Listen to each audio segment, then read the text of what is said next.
anggota DPRD provinsi ini lebih menekankan kepada Kementerian PUPR yang ada di usaha. Saya rasa dikurang tekanan aja Pak. Kalau bicara anggaran saya rasa pemerintah Indonesia tidak susah.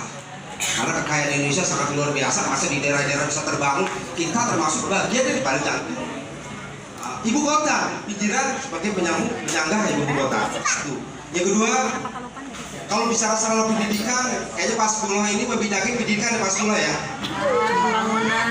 Pak Sekolah membidangi pendidikan dan kesehatan pembangunan ya. Pembangunan dan lingkungan. Tadi ya, oke. Tadi apa yang disampaikan terkaitan dengan pendidikan, walaupun ini berkaitan dengan Kementerian Kemenak, tetapi di Depok ini kota religi tapi miskin dengan sekolah agamis. Saya rasa ini sama mungkin di wilayah lain. Sampaikan gitu ya Pak Sekolah ya. Setiap kecamatan aja kita nggak punya madrasah sanawiyah, tidak punya. Aliyah pun mungkin sekitar Depok nggak ada kali.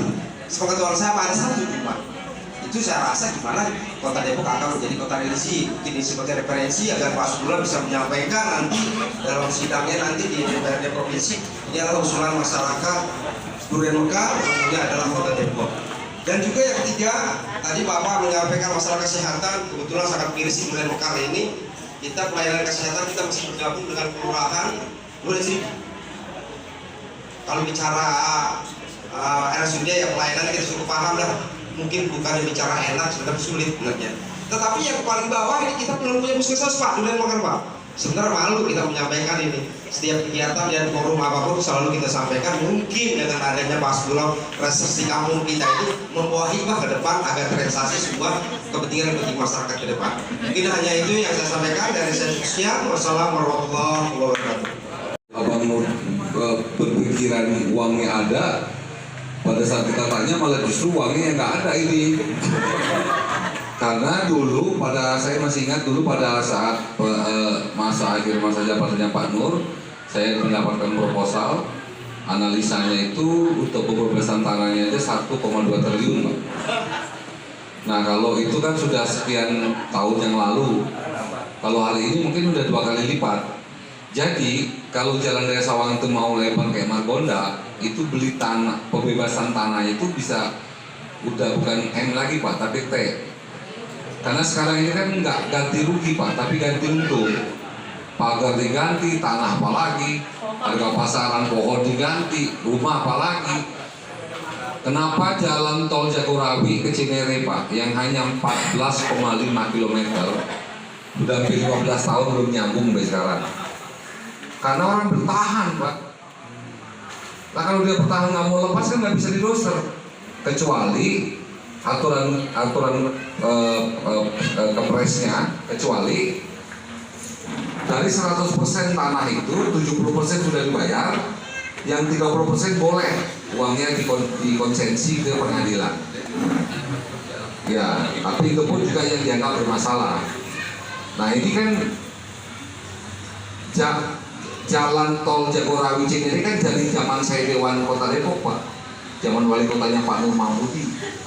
Sekarang Pak ini sudah 2 kali, sudah 10 tahun kan, belum nyambung Pak itu Jagorawi ke Cinere, masih mampet di Beji ya, Tanah Baru masih belum nyambung. Nah jadi Pak Samsuri, jadi kalau kaitan dengan Jalan Sawangan, ini akan menjadi laporan resmi saya dari reses saya, karena Blasi di Solo juga sama Pak, pengennya Jalan Raya Sawangan. Jadi saya akan berikan laporan resmi saya dalam paripurna, dan nanti saya juga akan ngomong di media Jawa Barat terhadap Jalan Raya Sawangan ini akan didengar juga oleh pemerintah pusat untuk dipikirkan bahwa ini kalaupun memang biayanya mahal kan bisa dicicil Pak, cicil dulu katakanlah 5 kilo dulu dah, nanti lanjutin lagi 5 kilo lagi, lanjutin lagi 5 kilo lagi sampai paruh kan beres. Asal ada kemauan ya benar kata abang tadi, pasti ada jalan gitu. Itu jadi saya kira ya, jadi saya kira nanti ini bisa kita sampaikan dalam laporan dari saya bahwa konteks Jalan Raya Sawangan memang jalan urat nadi ekonomi dan urat nadi perjalanan orang yang menurut saya jalan yang strategis karena membelah kota Depok yang harus segera dilebarkan. Saya rapat anggaran Bang, ribut kita hampir seminggu tuh rapat anggaran ngomongin masalah subsidi kepada siswa swasta dan madrasah. Seminggu lebih Pak. Cuman saya garu-garu palape gitu kan. Jadi saya bertekak sampai malam berjuangin duit madrasah. Nah di Depok kan nggak ada madrasah negeri Pak. Yang ada cuma MTS negeri gitu. Adapun madrasah kan milik yayasan Bu, yang ada gitu. Ya tapi ya alhamdulillah ya punya yayasan juga tetap berhak mendapat bantuan. Tapi sebenarnya secara administrasi MI, MTS, madrasah dibawakan depan. Saya udah ke Departemen Agama Pak. Dari 20% anggaran pendidikan itu paling kan Kementerian Agama paling dapat cuma 6%. Selebihnya di Dinas Pendidikan. Dari 6% dia harus ngurusin seluruh MI, MTS, madrasah se-Republik Indonesia ini. Jadi memang nggak akan bisa kepegang kalau kita ngandalin dari Kadepak untuk ngebangunnya. Ada solusinya, ada kalau ada kemauan. Contoh, jika kita punya lahan pasus-pasu milik Pemda, dihibahkan saja ke Kadepak agar dibangun MTS negeri, MI negeri, dan madrasah negeri. Bila perlu dibangun juga bantuan bangunan gedung RKB-nya kan. Nah tinggal Kadepak membuat perizinan registrasinya saja. Berarti kan harus ada kepala sekolah MI, MTS, madrasah, harus ada guru. Nah kan kalau bicara undang-undang dasar Bapak Ibu, yang namanya mencerdaskan kehidupan bangsa adalah tanggung jawab negara, ya Pak, orang tua dan masyarakat. Artinya negara itu kan nomor 1 bertanggung jawab. Nah kalau bicara pendidikan nasional kan nggak ada dibedain. Yang negeri ini kan agak timpang Pak. Sekolah negeri itu udah dapat laboratorium, ya, dapat BOS, dapat subsidi, dapat. Nah yang madrasah, yayasan, untuk mohon maaf nih, karena ini kan saya sering ke lapangan. Yang yayasan Pak, nambah lokal satu aja itu butuh 3 tahun Pak. Nambah lokal satu aja itu butuh lama banget, karena kan dari duit pribadi. Nah coba kalau dibantu oleh negara Pak, dibangunkan 5 lokal sekaligus jeruk gitu kan, ya siswanya kan lebih banyak. Siswa lebih banyak dia juga bisa lebih operasional lagi kan. Jadi memang agak memprihatinkan yang sekarang diperjuangkan kota religi ya dalam peraturan daerah. Tapi sekolah negeri yang Islam itu hanya MTS 1, madrasah kita nggak punya. Nah ini agak memprihatinkan memang. Nah tentu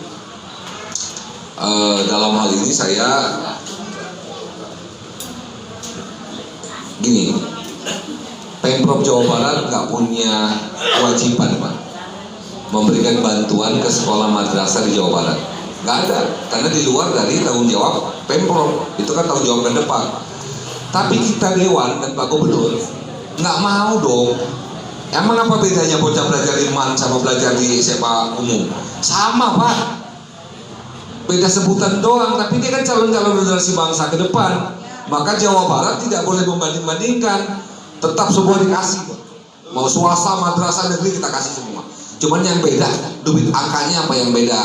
Hari negeri masih 900 ya, yang swasta masih 600, man masih 600. Tapi dibagi, gitu loh. Kenapa? Kita pengen calon-calon pemimpin ke depan itu didapat dari sekolah. Lah kalau gagal sekolah bagaimana yang menjadi orang baik, penting gitu kan.